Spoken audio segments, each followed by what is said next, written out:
when Barack Obama became the first African American to win the White House in 2008. His victory was a turning point in U.S. race relations that set high expectations for progress to come.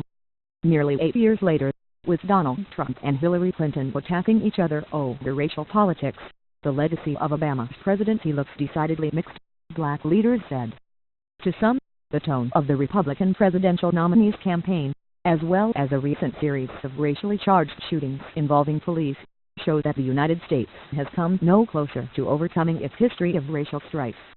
Having a black president, 2 attorneys general and a chief of Homeland Security did not result in basic fairness for victims of racially charged violence, said Cornel West, an academic and former Obama supporter who has become a high-profile critic of the Democratic president. How many policemen who have murdered unarmed innocent black civilians have gone to jail with that kind of black power at the top? 0, West said. Obama could have acted more directly while in office to help blacks, West added, citing persistently high childhood poverty among African Americans. The economic recovery has not filtered over into black and working poor communities, he said. Others said Obama showed leadership on race while making real achievements on health care and the economy that help Americans of all ethnicities. Al Sharpton, a civil rights leader with close ties to the White House, described Obama as a transformative president held back by the need to serve varying constituencies and compromise with lawmakers who had different priorities. He tried to be as balanced and respectful as he could, to the chagrin of many in the black community, who felt that he was leaning over backwards, Sharpton said. Unemployment among African Americans fell by half under Obama, Sharpton noted, while Obama's remarks on race elevated the issue. In 2012 at the White House, Obama referred to Trayvon Martin, the black youth gunned down by a white Hispanic man, as a boy who would have resembled the son he did not have.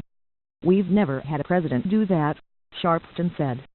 False sense of progress. Andrew Young, the former Atlanta mayor, congressman, U.S. ambassador to the United Nations and advisor to slain civil rights leader Martin Luther King, Jr., said Obama, as a black leader, had to seek compromise more than previous white presidents. It was easier for Jimmy Carter or Lyndon Johnson, even Bill Clinton as Southern whites to do things specifically for black people, Young said. Backlash from white working-class voters had contributed to Trump's rise, Young said. "We really haven't had a complete psychological adjustment to a multiracial society," he said. "That's what's rallying people behind Trump. They're frustrated by the complexities of this day and age." And Trump, like others, gives a simple answer and blames it on somebody else.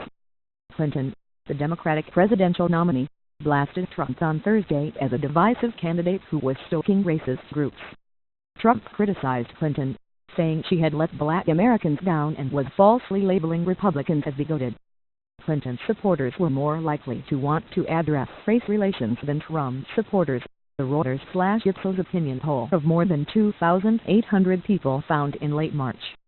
Obama has said race relations are not as bad as some suggest. Friends say he never expected his presidency to wipe away centuries of racism and slavery's legacy.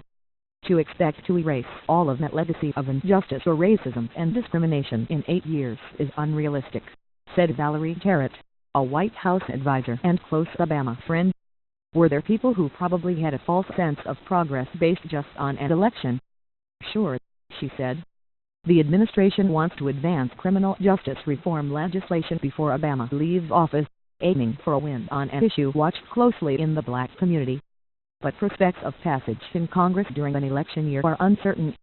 Obama, who has made clear his disdain for Trump and his frustration with Congress, has said he hopes his own voice on race would help improve things for future generations. "We plant seeds, and somebody else maybe sits under the shade of the tree that we planted," Obama said at a news conference in July.